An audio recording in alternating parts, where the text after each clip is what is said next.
In this video, I'm going to explain what moisture resistant plasterboard is.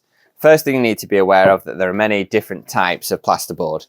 You've got fireboard, that's actually more resistant to fire. You've got moisture resistant plasterboard, which is green, fireboard, which is pink or red, and then you also have soundproof board or soundproofing board, which is blue.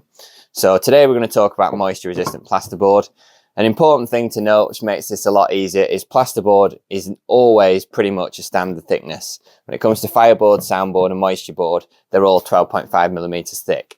Now there are only 3 different types of thickness of plasterboard that exist in the world. The most common one is 12.5, so just remember that one if you're going to remember one thing. But you can buy thinner plasterboard of 9.5 millimeters thick, which can be useful if you're trying to overboard an existing ceiling and you don't want to add too much weight to it. Tend to use 9.5 millimeters thick plasterboard for that. That's about the only reason for using that type. You can also buy 15 millimeters thick plasterboard, but that's too big and cumbersome to work with, so I tend to use 12.5 millimeters. Now, moisture resistant plasterboard is actually a little bit denser than conventional plasterboard.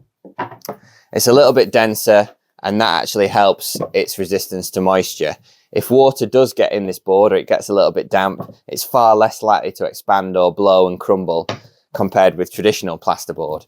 It's still at its heart a gypsum core between 2 pieces of paper, so you never want to use moisture resistant plasterboard outside, but it is far better if you're working with a shower or a kitchen or some kind of area that's likely to get wet. Moisture resistant plasterboard is a good shout. It's also often treated with a chemical that makes it more resistant to mold and mildew. One important thing to note, which a lot of people forget, is if you're using green plasterboard, moisture resistant plasterboard in a bathroom, i.e. behind your shower or in an area that's likely to get wet, and it's very important that you treat your plasterboard with some kind of primer before you tile onto it.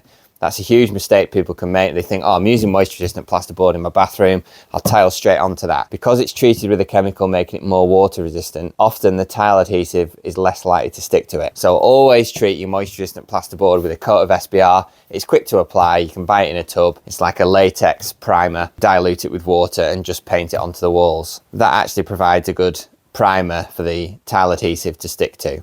Your only other option other than using moisture resistant plasterboard is to use a tile backer board or a cement board, sometimes called hardy backer board. Now that's actually made of cement and it's incredibly resistant to moisture. Often you can buy it as a 1/4 inch thick, about 6 millimeters, 5 millimeters thick.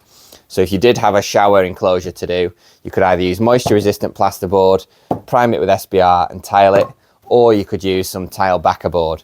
Tile backer board is a lot more resistant to moisture. It's a little bit thinner than standard plasterboard, so they would be your 2 options. So if you wanted to look up hardy backer board or tile backer board, you could do, but they'd be your best options for a shower. Tile backer board or moisture resistant plasterboard. Both solutions will be fine as long as you tile it with waterproof grout, because in theory no water's getting beyond the tiles, but occasionally, as we know in the real world, water sometimes finds a way. If you've learned something from this video, drop us a like. If you've a bit of added information, let us know in the comments, as it always helps other people out. And if you want to stay updated with some more DIY info, subscribe to the channel. It could help you out on your next project. Thanks for watching.